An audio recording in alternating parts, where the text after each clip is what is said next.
Nous sommes au cœur du Bangkok branché. C'est ici que se lancent toutes les modes.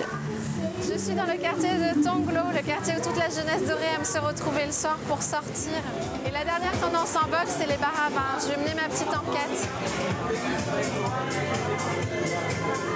Encore considéré comme un produit de luxe, le vin est cher et très chic. Je suis curieuse de savoir, pourquoi est-ce que vous venez ici? On aime bien l'ambiance et les gens ici. Et vous buvez plutôt du vin rouge, du vin blanc?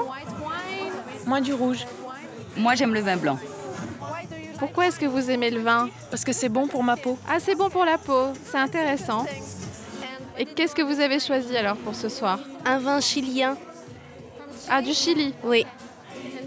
Et est-ce que vous buvez aussi du vin thaïlandais? Jamais. Jamais. Jamais? J'ai jamais essayé.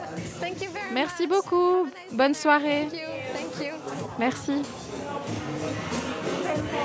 Depuis à peine 5 ans, les Thaïlandais sont devenus amateurs de vin. Désormais, on trouve des bouteilles du monde entier. Et depuis peu, un nouveau vin fait son apparition sur le marché. C'est du vin thaï. Magali Anne a tenté d'en savoir un peu plus avec Jenny, la propriétaire des lieux.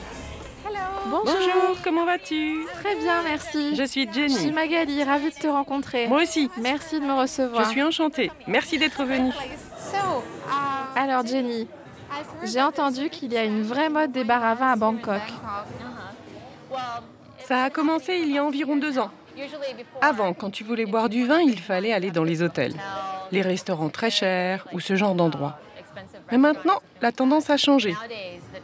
De plus en plus de gens en Thaïlande commencent à être branchés vin. Avant, ils buvaient plutôt du vin pétillant, facile à boire. Maintenant, ils commencent à mieux connaître le vin rouge et ils essaient de découvrir d'autres vins. Est-ce que tu penses que les femmes sont branchées vin? C'est pas juste réservé aux hommes? Ah non, pas du tout. En fait, c'est même plutôt une affaire de femmes. Ah vraiment? Oui, tu sais, les Thaïlandais sont très soucieux de leur corps. Ils ont peur de prendre du poids. Et le vin, en fait, c'est très bon pour la santé. Oui, j'aimerais vraiment goûter le vin thaï. Je suis très curieuse. Oui, et tu vas le goûter aujourd'hui. Je t'ai préparé une dégustation à l'aveugle. Il y aura du vin français, un autre vin et du vin thaï. Ok, allons-y. Waouh! Alors, voilà les vins, mais tu ne vas pas les voir tout de suite. Alors...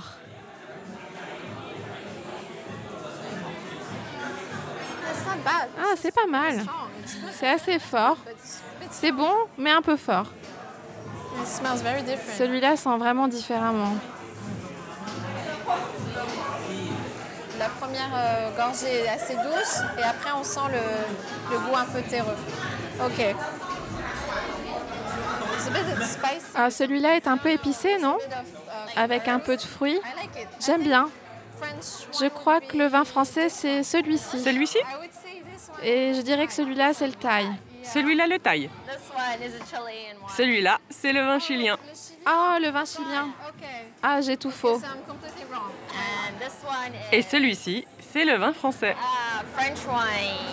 Ah, vraiment? Ah, c'est le français. Ah, j'ai bon pour le vin français. Et bien sûr, le dernier, c'est le vin thaï. Les collines de Hua Hin. Ce n'est pas très loin. Ils ont un grand domaine viticole là-bas. Ah, ok. Et ils ont des éléphants aussi. C'est pas possible. Si! Ah, je veux y aller. Oui, tu dois y aller. Les vignobles de Hua Hin Hills se trouvent à 3 heures de route de Bangkok, près de la frontière birmane. Non, ce n'est pas une attraction touristique. Ici, c'est une tradition d'être dans les vignes avec des éléphants. Je suis avec Kun Chairai, qui est le maître de ces vignes et qui va m'expliquer un petit peu comment la genèse de cet endroit. On s'est installé ici en 2004. C'est une très bonne région pour les sols et pour les vignobles, mais on a dû sélectionner des variétés de cépages adaptés. Ah, je vois. Donc on a choisi le Shiraz, c'est le cépage le plus cultivé ici. Là, c'est du Colombar. Oui. Et là-bas, c'est le chenin blanc. Quelle est la spécificité du vin thaï?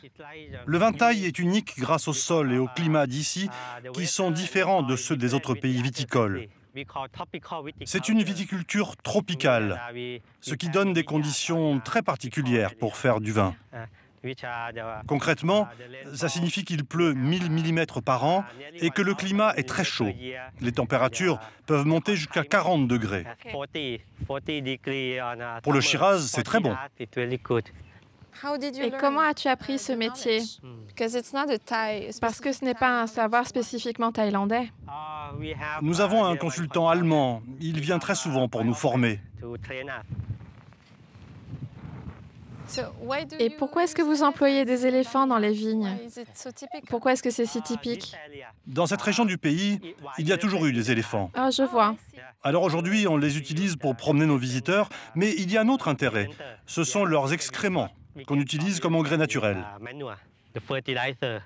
Comme engrais?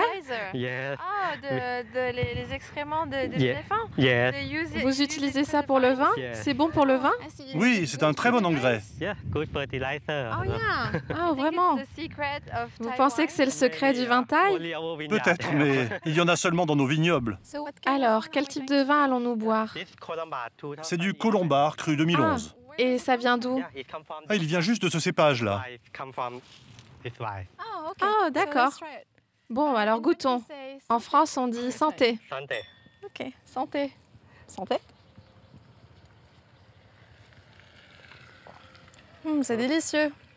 Ah, c'est vraiment très bon. Très frais. Je pense que c'est très bien pour les femmes. C'est un vin qui est assez léger. Je pense que je vais m'emporter pour mon dîner ce soir. Donc on peut dîner avec? Ah oui. Après cette longue journée, je vais avoir mon petit réconfort. Il est très bon.